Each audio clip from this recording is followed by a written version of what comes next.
We're looking at a lot of 10 19th and early 20th century promotional brochures and pamphlets issued by companies and manufacturers. This first one here was put out by the World's Dispensary Medical Association, which was a patent medicine company. And as you can see, this little item here has blank pages for memoranda, but each page facing it involves one of the patent medicines or the testimonials about their patent medicines and how it would cure you, etc. And look at this advertisement here for a hotel and surgical institute. And yeah, here's all the people saying how it's helped them and cured them. A standard method of advertising for patent medicines of this era. Next is this shoe company's little booklet, which was issued in Massachusetts and has a list of the fire alarm boxes within the city. There's a calendar and some miscellaneous facts at the front, along with blank paper sheets there. And this one here is useful information by this Cragin company. Look at that, with an advertisement on the back from a Dublin, New Hampshire dealer. And this one right here, you can see $1 worth of sheet music to our friends, and there's electric soap, and here's some recipes. What makes this particularly interesting is mixed in with all of these, oh, look at all these recipes, are testimonials from people who've used their products, this electric soap. Yeah. So there's a recipe, then a testimonial, a recipe and a testimonial. It's a fascinating manner of advertising, really. And that one appears to probably date from around the 1880s or so. Here is a little one put out by a banking firm with offices in different cities. And oh look, different forms of investing money. And this is up to, let's see, this is 1899, it looks like. This was published. And it has a perpetual index and then a calendar, etc.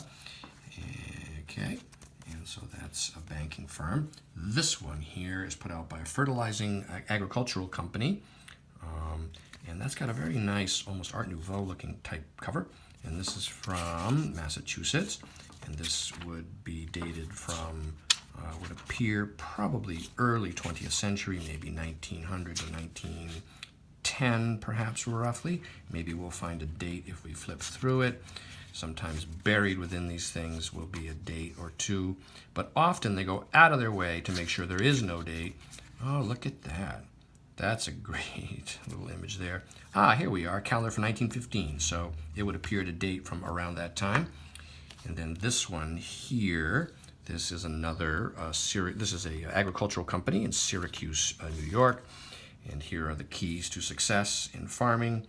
And so you just study this arch and you start with some sound common sense, and then you move up from there.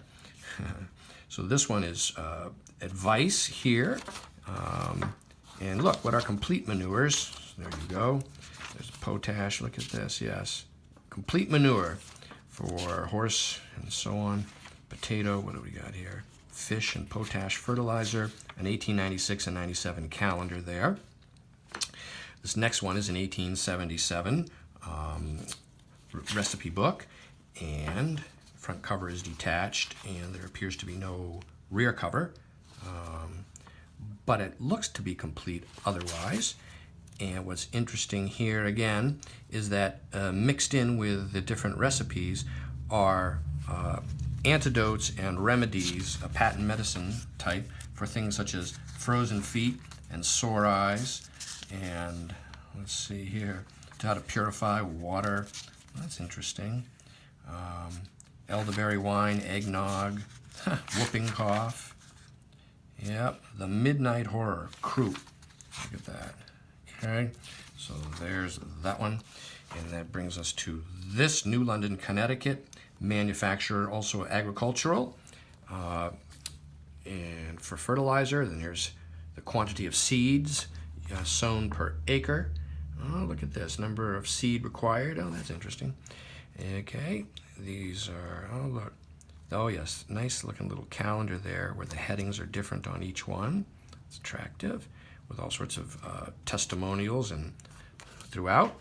And this one here would appear to date from the late 1860s, I believe.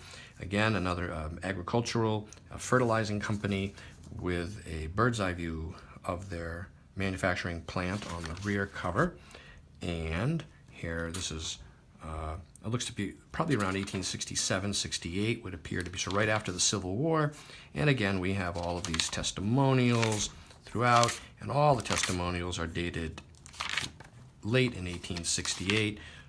Actually, most of them appear to be from October and November, so we can assume it's right around then. And the final item is this last agricultural 1894 fertilizer promotional brochure here, pictorial on the cover, and again, as you can see, the contents, testimonials, interesting. So on, in this lot of 10 brochures and pamphlets is available online from me, Brian DeMambro.